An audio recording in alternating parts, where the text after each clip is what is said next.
Assalamualaikum warahmatullahi wabarakatuh. Selamat pagi. Yes. Masih semangat ya rekan-rekan semua. Coba kita tepuk semangat.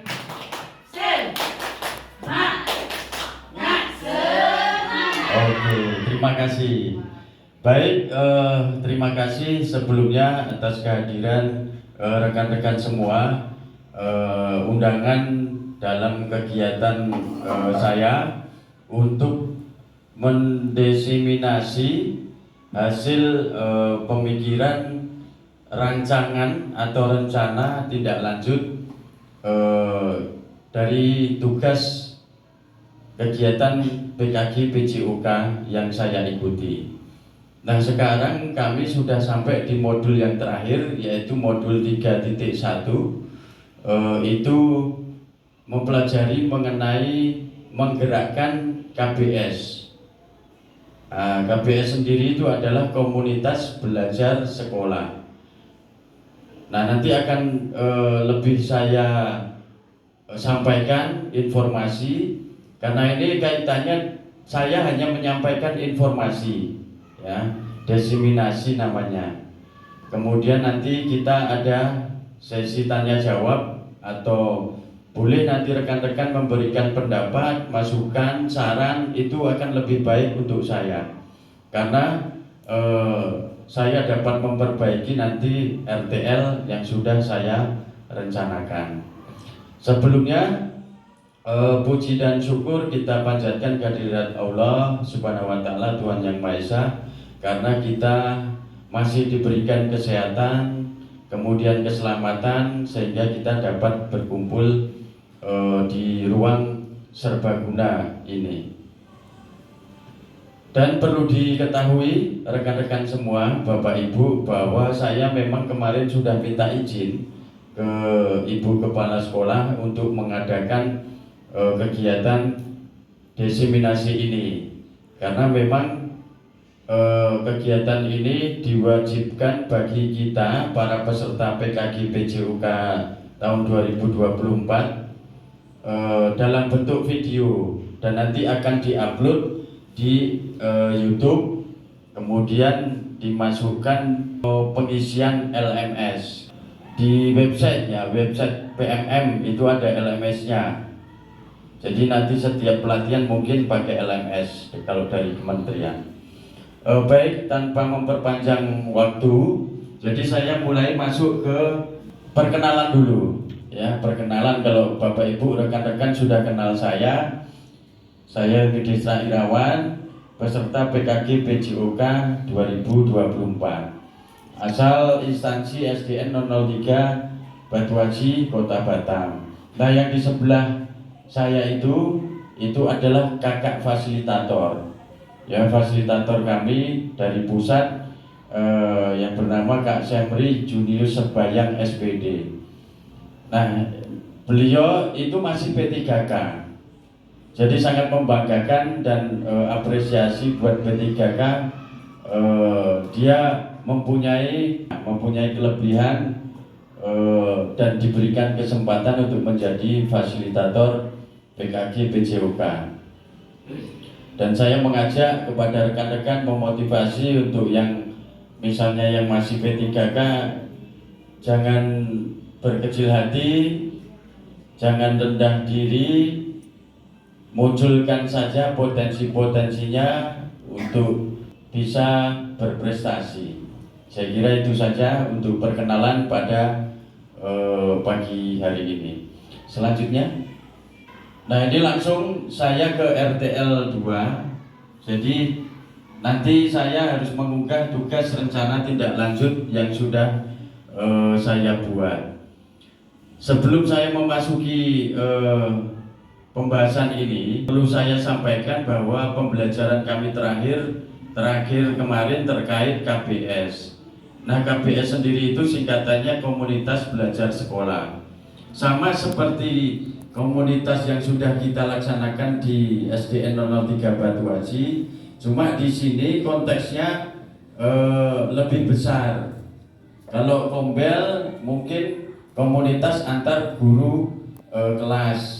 Nah, kalau KBS ini gabungan dari seluruh guru atau orang tua atau tenaga kependidikan yang lain. Nah, dalam membahas KBS ini, pembahasannya itu terintegrasi pada semua bidang ilmu, jadi tidak hanya satu ilmu saja. Nah, KBS ini sebagai wadah untuk berbagi pengalaman, praktek baik, pengalaman yang sudah dimiliki oleh masing-masing rekan-rekan guru, sehingga dapat dimanfaatkan oleh rekan-rekan guru yang lain. Yang kedua, kami mempelajari tentang penerapan PBL, jadi Project Based Learning, yaitu pembelajaran yang berfokus pada proyek. Ya, mungkin kakak-kakak atau rekan-rekan semua itu sudah mengetahui lah apa itu PBL, ya, pembelajaran berbasis proyek ini. Nah, PBL ini dilaksanakan pada waktu kokurikuler, melaksanakan atau menerapkan PBL itu sendiri. Itu yang kedua. Yang ketiga, kami mempelajari, ini ada hal yang baru buat kami di guru PJOK, yaitu mengenai pembelajaran SEM. SEM itu singkatan dari Sport Education Model. Nah, pembelajaran ini itu penerapannya memang berbasis dengan metode PBL. Makanya nanti saya membuat RTL ini itu ada kaitannya dengan pembelajaran SEM, kemudian kaitannya dengan PBL, dan kaitannya dengan nanti di KBS-nya. Saya kira kakak-kakak memahami semua. Nah, ini judul RTL program PJOK yang saya buat. Judulnya Membangun Kebugaran Peserta Didik dalam Olahraga Permainan Bola Besar atau Kecil dan Tradisional melalui pembelajaran SEM atau Sport Education Model pada peserta didik kelas 5 fase C SDN 003 Batu Aji, Kota Batam. Nah, perlu saya sampaikan bahwa sebelum saya membuat judul ini, saya itu membuat kuesioner atau survei kepada peserta didik.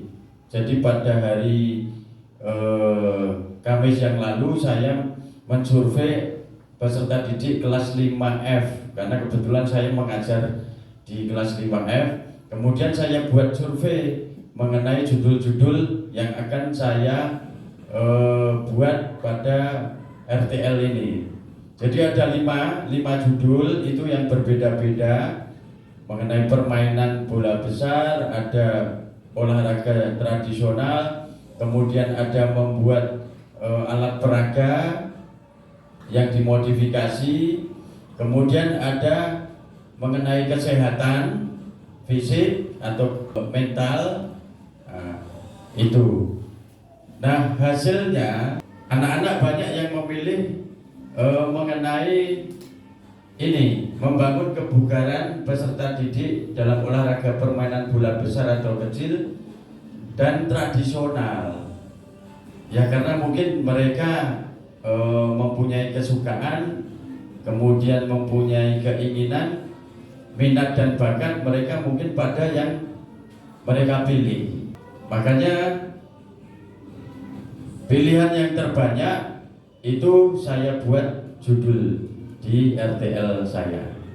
Jadi ada 8 langkah yang harus saya buat untuk menyusun RTL ini. Yang pertama tadi adalah menentukan judul atau tema.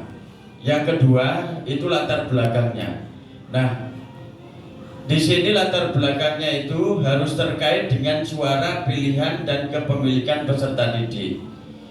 Makanya program ini itu harus dilatar belakangi oleh suara, pilihan, dan kepemilikan dari peserta didik itu sendiri. Karena apa? Dengan mereka memberikan suara pilihan itu, mereka akan mempromosikan sendiri. dan mendorong sendiri dalam program tersebut untuk menghargai suara dan pilihannya sendiri. Kemudian latar belakang yang lain, program ini dirancang sesuai dengan karakteristik sekolah. Karena kita ini sudah sekolah penggerak, ya. Kemudian komunitas belajar dalam sekolah itu juga sudah berjalan. Nah, sekarang tinggal saya mengajak rekan-rekan untuk membuat atau membentuk komunitas belajar yang lebih luas atau komprehensif. Jadi maksudnya wadah atau komunitas dari beberapa kumpulan guru-guru bidang studi atau guru-guru kelas, karena kita SD ya, guru kelas ada dengan guru mata pelajaran, boleh dengan orang tua juga kalau itu diperlukan. Kemudian aset-aset. Nah, aset-aset ini juga sangat menentukan untuk berjalannya RTL, ya. Jadi ada 7 aset kalau yang saya amati dan saya gambarkan. SDN 003 Batuas ini 7 aset ini sudah memiliki, ya, seperti aset SDM sumber daya manusianya, SDA sumber daya alamnya, termasuk lingkungan, kemudian sosial, budaya, agama, kemudian ada finansial, kemudian ada politik, kemudian ada fisik, ya, itu sudah saya amati sudah ada.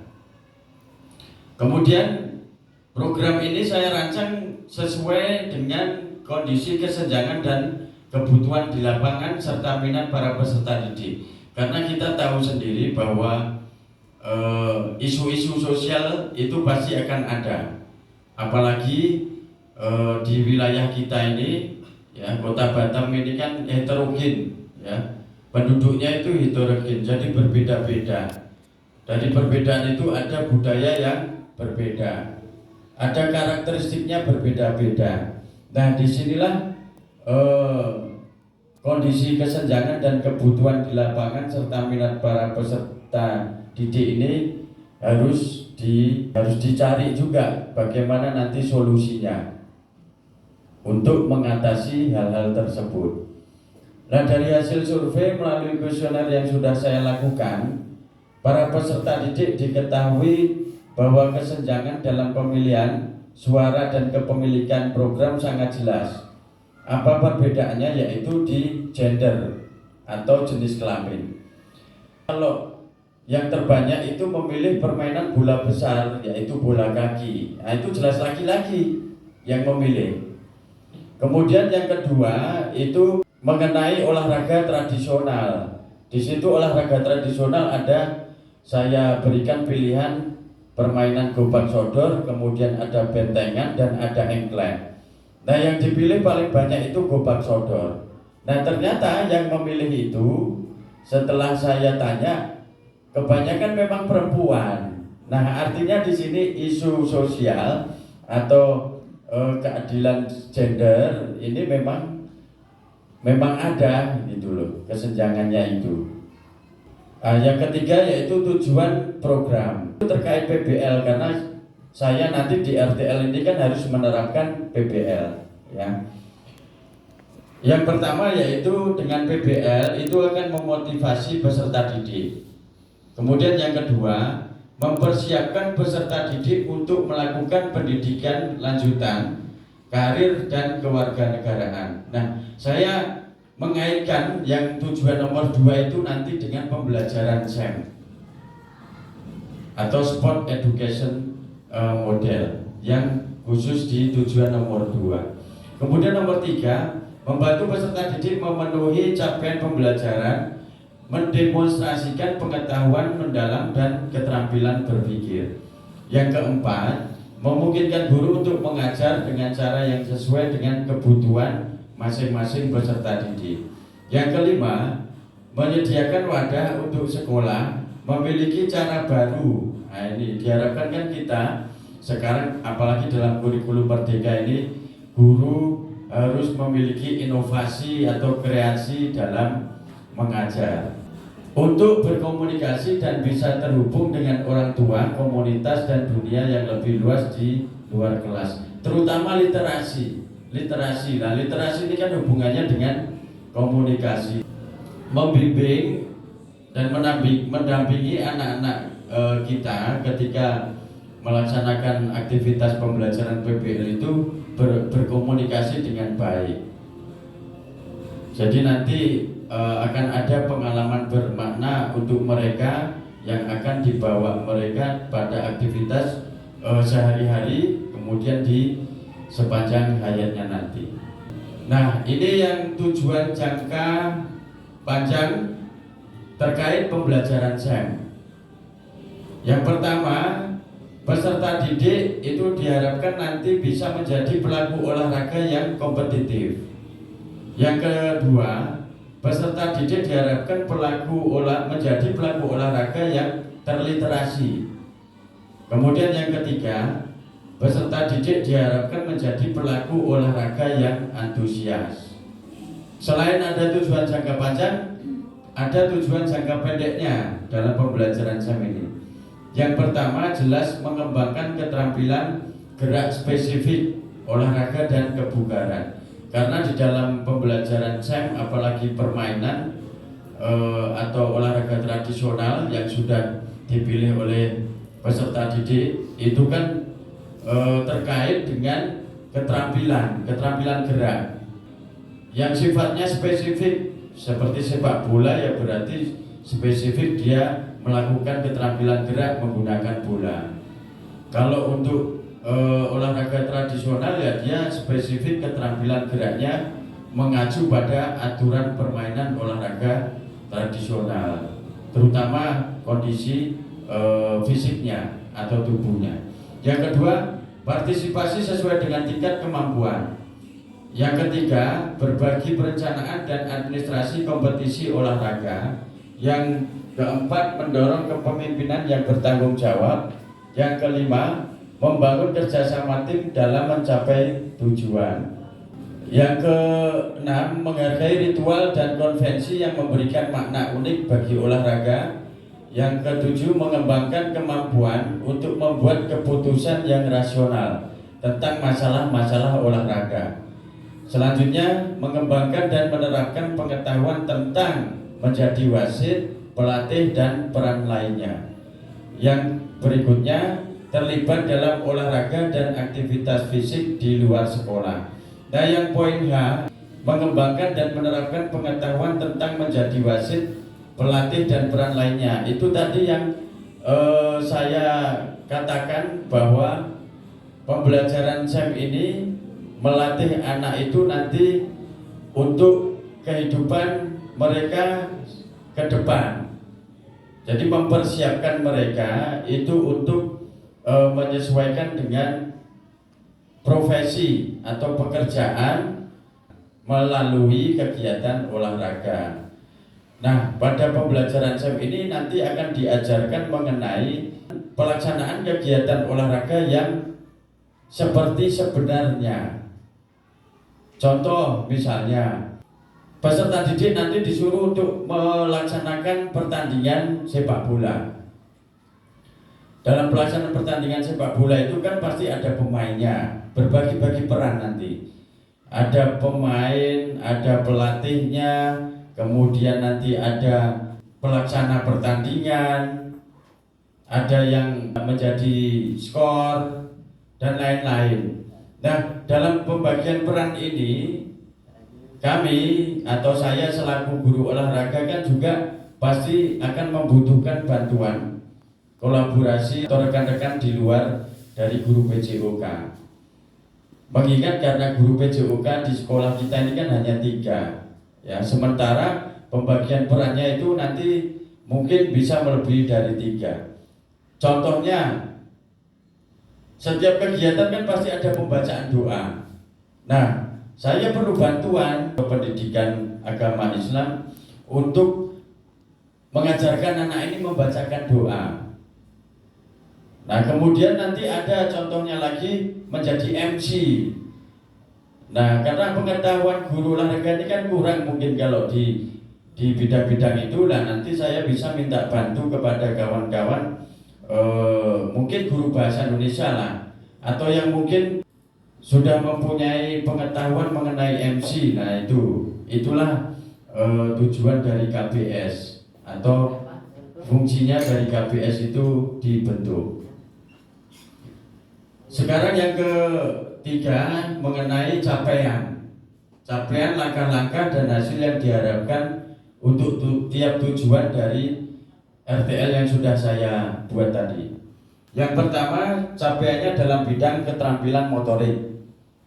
Capaiannya yang spesifik yaitu peningkatan keterampilan motorik kasar melalui aktivitas olahraga permainan bola besar dan olahraga tradisional.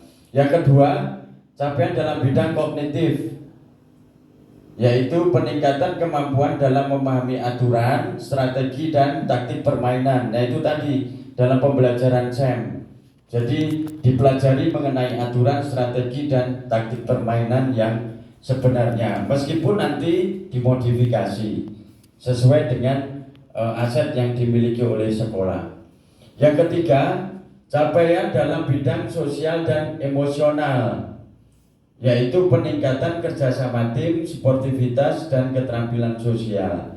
Karena ini kan dalam permainan sepak bola, dalam permainan gobak sodor ini membutuhkan kerjasama, kemudian membutuhkan sportivitas dan keterampilan dalam bersosialisasi.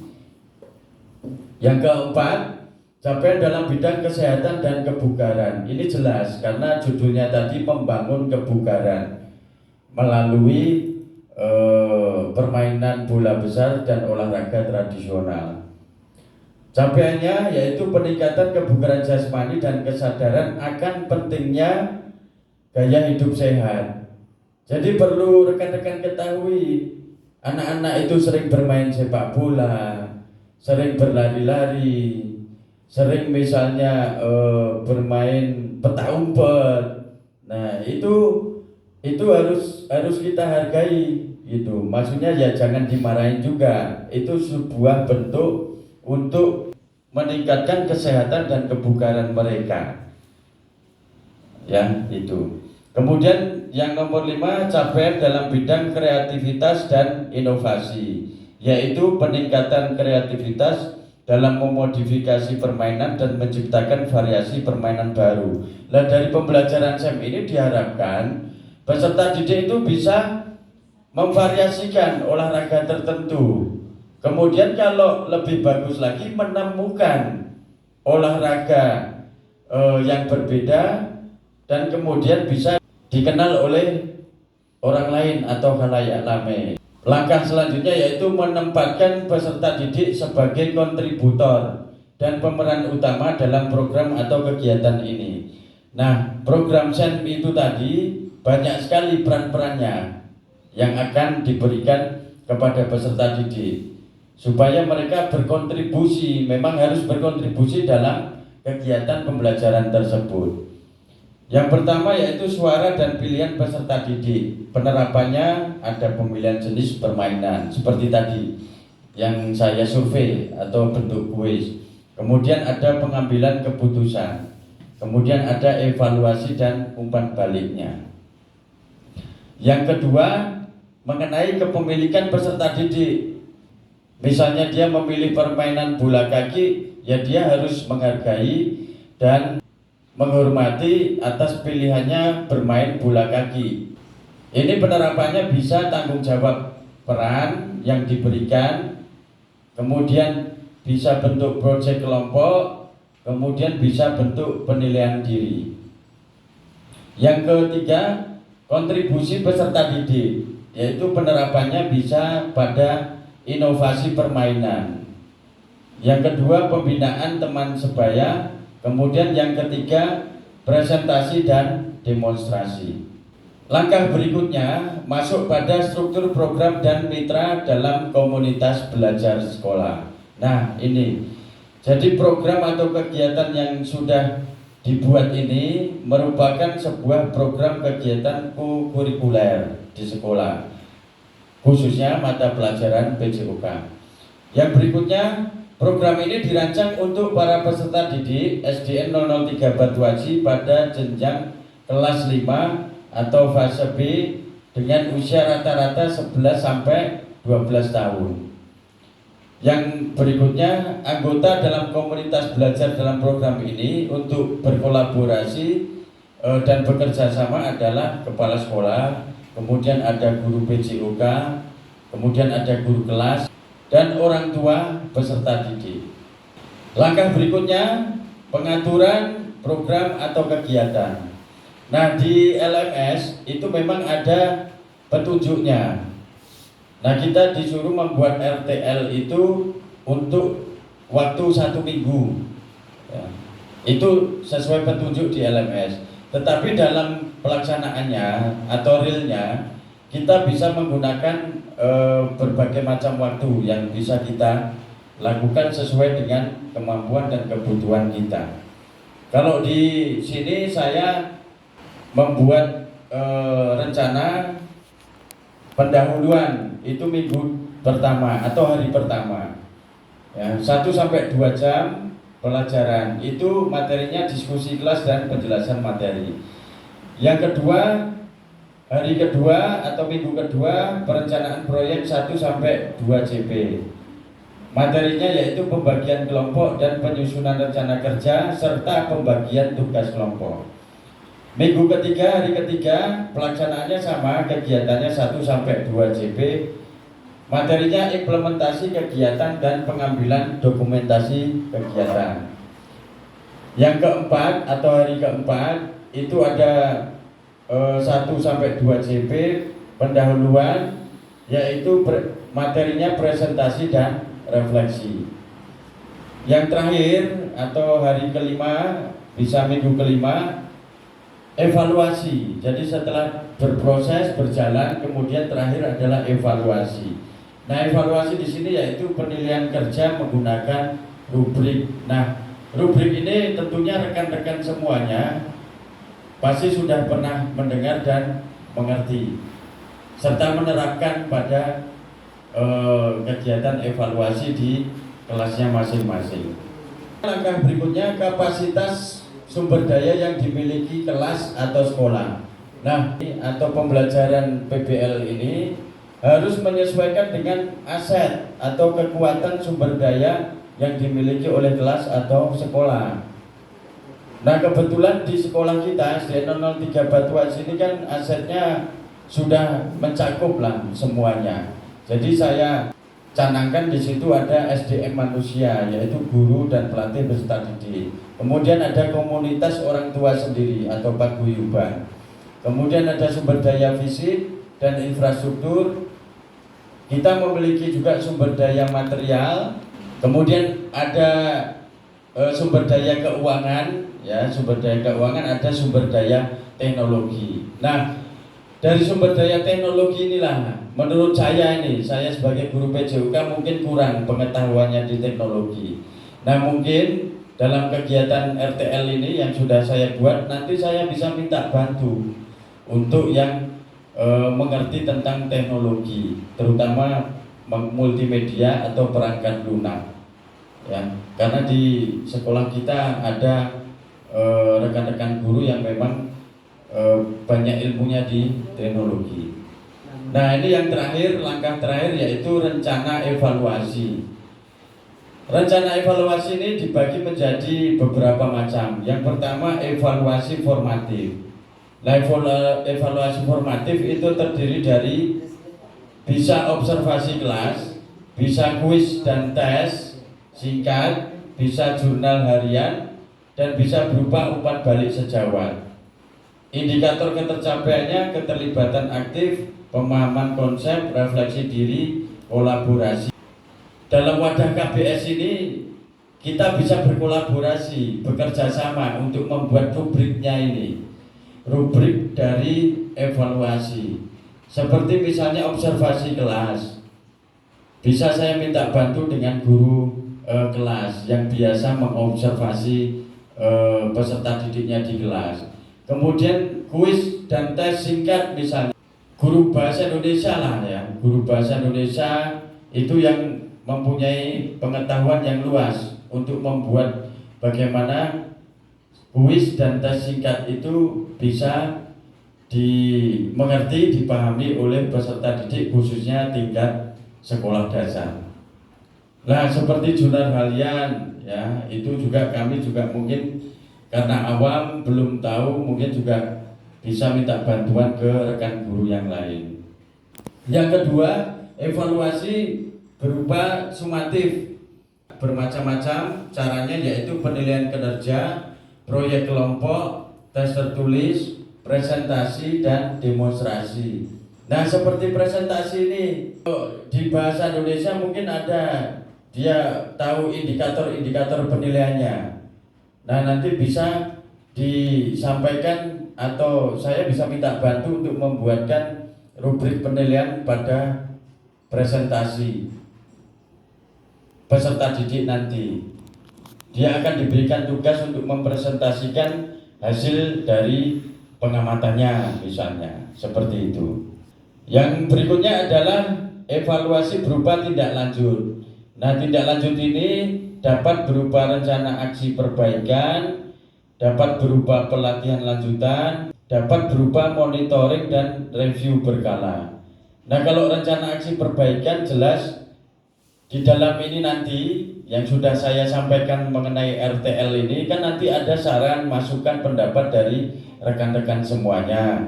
Nah, itulah nanti akan saya perbaiki RTL saya supaya nanti bisa berjalan dengan yang sesuai dengan visi, misi, dan tujuan kita. Nah, yang terakhir adalah langkah, tantangan, dan solusi. Tantangan yang pertama untuk penerapan PBL terutama itu yaitu kurangnya keterampilan dan pengetahuan guru dalam PBL dan SEM. Nah, solusinya apa? Bisa mengikuti pelatihan dan pengembangan profesional lebih lanjut. Kemudian bisa mentorship dan pembimbingan. Yang ketiga, bisa mengambil solusi akses ke sumber belajar langsung, karena kita sekarang kan untuk mengakses wawasan pengetahuan itu mudah. Misalnya dengan membuka Google, menggunakan aplikasi pembelajaran itu sangat mudah kalau untuk abad ke-21 itu. Yang kedua, tantangannya mengenai perbedaan tingkat kemampuan di antara peserta didik. Itu jelas, kemampuan berbeda-beda peserta didik. Nah, solusinya bagaimana? Yang pertama, pendekatan diferensiasi. Nah, ini kan memang pembelajaran diferensiasi ini kan digunakan dalam kurikulum Merdeka Belajar. Yang kedua, pembelajaran berbasis tim. Yang ketiga, penilaian berbasis progres.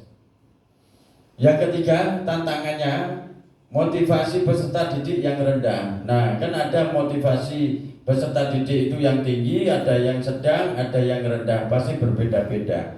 Nah, bagaimana solusinya mengatasi hal tersebut? Yang pertama, inklusivitas dalam pemilihan permainan. Nah, ini memang harus diberikan kepada peserta didik untuk bisa memilih, menyuarakan apa yang akan dilakukan. Kemudian integrasi minat lain. Yang ketiga, pemberian penghargaan. Nah, ini pemberian penghargaan seperti misalnya ketika anak bisa menjawab, nah kawan-kawannya bisa memberikan tepuk tangan misalnya, seperti itu. Jadi anak merasa dihargai.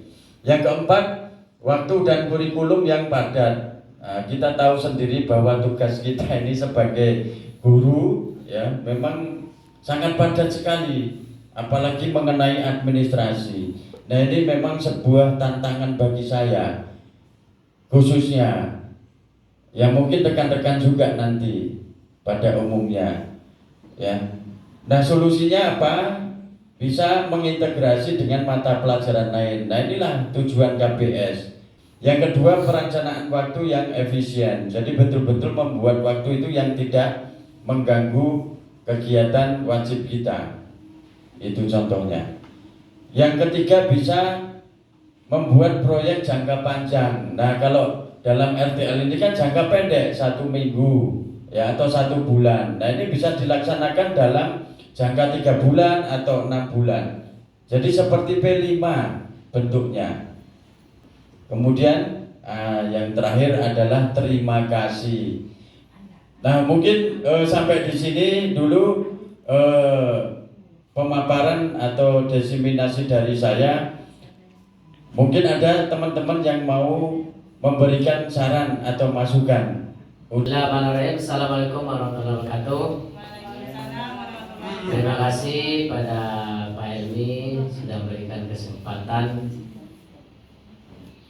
dalam hal pertemuan ini, di mana beliau membahas tentang olahraga untuk bidang RTL ya. RTL rencana tidak lanjut diseminasi. Jadi kira-kira apa kaitannya itu diseminasi dengan RTL itu sendiri? Tentu ada jadi aspek penunjangka atau aspek utama ya kan?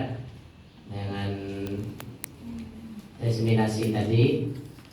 Artinya arah diseminasi itu sudah jelas untuk RTL itu, sehingga dalam pembahasan juga akan nyangkut ya kan?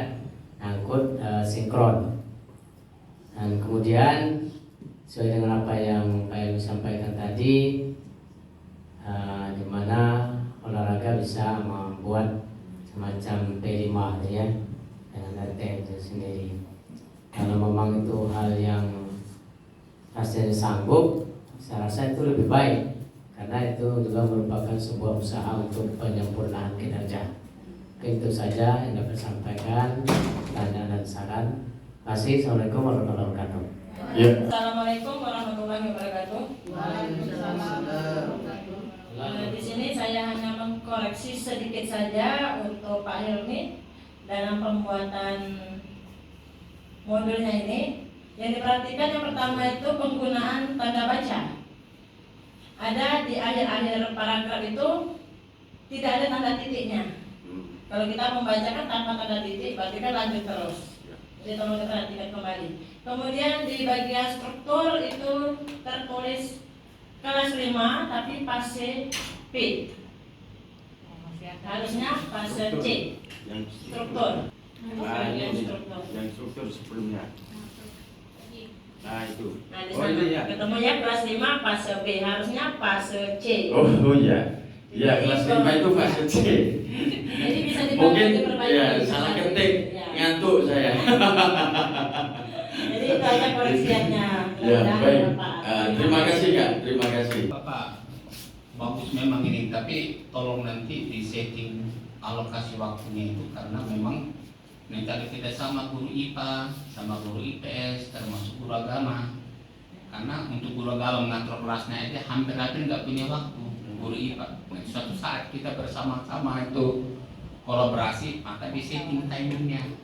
Barangkali cukup perlu dipersiapkan dari sekarang, nanti kalau memang sampai itu terjadi diseminasi itu. Memang bagus Bapak, tapi memang we need to set time-nya itu pas, betul lekatnya pas, supaya nanti tidak mengganggu di lokal-lokal yang lain. Terima kasih Bapak. Betul. Ya, terima kasih. Ini, misalnya nanti saya membuat kegiatan RTL ini, nanti kan anak-anak itu ada yang bertugas misalnya sebagai pembaca doa. Nah, apakah bersedia untuk membantu saya dalam pelaksanaan pembelajaran SEM ini atau menggunakan metode PBL ini? Sepertinya jawabannya hampir dengan apa yang disampaikan Mister tadi, bahwa yang penting waktunya tidak beradu. Misalnya mau pinjam anak baca doa, kebetulan di jam saya pasti insya Allah saya izinkan, karena kebetulan saya yang membimbing. Jadi kalau dia mungkin berbenturan mungkin dalam asesmen sematik dengan wali kelasnya, mungkin agak susah. Jadi memang harus disinkronkan di situ. Jadi diatur. Kalau masalah itu tidak ada masalah anak, cuma waktunya saja seperti yang disampaikan oleh Mr. Oleh tadi. Tapi kalau misalnya saya minta membantu untuk membimbing anak ini membaca doa, itu bisa ya. Bisa. Oke, terima kasih Bang. Oke, baik, terima kasih rekan-rekan semua atas masukan, saran dan pendapatnya. Mudah-mudahan akan memperbaiki RTL saya berikutnya. Sekali lagi saya mengucapkan terima kasih yang sebesar-besarnya atas kehadiran yang telah sudi kawan-kawan untuk mendengarkan paparan saya atau diseminasi dari saya mengenai RTL program PJUK yang sudah saya buat dan rencanakan. Dan saya memohon maaf yang sebesar-besarnya apabila ada salah kata, khilaf yang membuat teman-teman atau rekan-rekan semuanya menjadi tidak enak. Ya, saya sudah meminta waktunya, meluangkan waktunya untuk kegiatan saya sebagai peserta PKG PJUK 2024. Baik, saya akhiri sampai di sini. Wabillahi taufik wal hidayah. Wassalamualaikum warahmatullahi wabarakatuh.